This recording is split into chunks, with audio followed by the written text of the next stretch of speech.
Барлықтарыңызға сәлем. Бүгін сіздерге сүзбелі қамырдан дайындалатын рогаликтер жасап көрсетемін.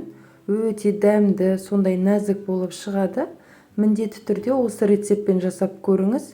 Сізге ұнайтынына толықтай сенімдімін. Видеоны соңына дейін қараңыз. Сүзбенің үстіне бөлме температурасындағы сары майды салып араластырамыз. Менде дүкеннің сүзбесі 5% сүзбе. Кез келген пайыздағы сүзбе болады. Енді қантты саламыз. Оны да жақсылап араластырамыз. Осылай күрекшемен немесе шанышқымен араластырамыз. 1 шай қасық қамыр қопсытқыш салып, тағы да жақсылап араластырамыз.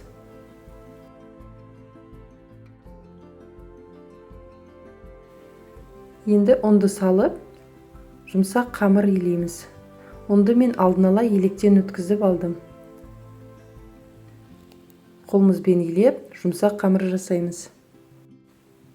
Салафанға салып, 15 минутқа тоңазытқышқа салып қоямыз. Немесе осылай бірден жайып, рогаликті жасай беруге болады. Ол да өз қалауыңыз бойынша. Мен тоңазытқышқа 15 минут салдым. Енді осылай аз-аздан ұнды сеуіп отырып, оқтаумен жұқа етіп жаямын. Шамамен қалыңдығы 2-3 мм болатындай етіп.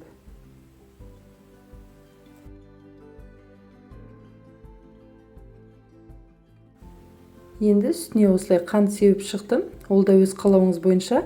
Ортасына салма салып қоссаңыз да болады. Енді видеодағыдай кесіп аламыз. Рогаликтердің үлкен кіші болып жасалуы да өз қалауыңыз бойынша. Оны да осылай үлкендеу немесе кіші етіп бөліп алсаңыз болады. Одан кейін осылай шетінен бастап орап, рогаликтер жасаймыз. Өте оңай әрі тез жасалынады.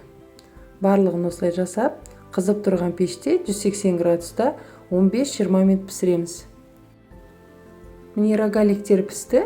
Менде 15 минут уақытта пісті. Әр пеш әртүрлі пісіруі мүмкін. Енді бетіне осылай қант ұнтағын сеуіп шықтым. Өте дәмді, нәзік, сүзбелі қамырдан жасалынғандықтан өте дәмі де ерекше болып шығады. Барлық құрамын, мөлшерін мен осы видеоның астына жазып қалдырамын. Видеоның соңына дейін қарағаныңызға көп рахмет. Егер сізге ұнаса, лайк басып, каналға тіркеліп қоюды ұмытпаңыз. Сіздермен болған Ұлмекен, астарыңыз дәмді болсын.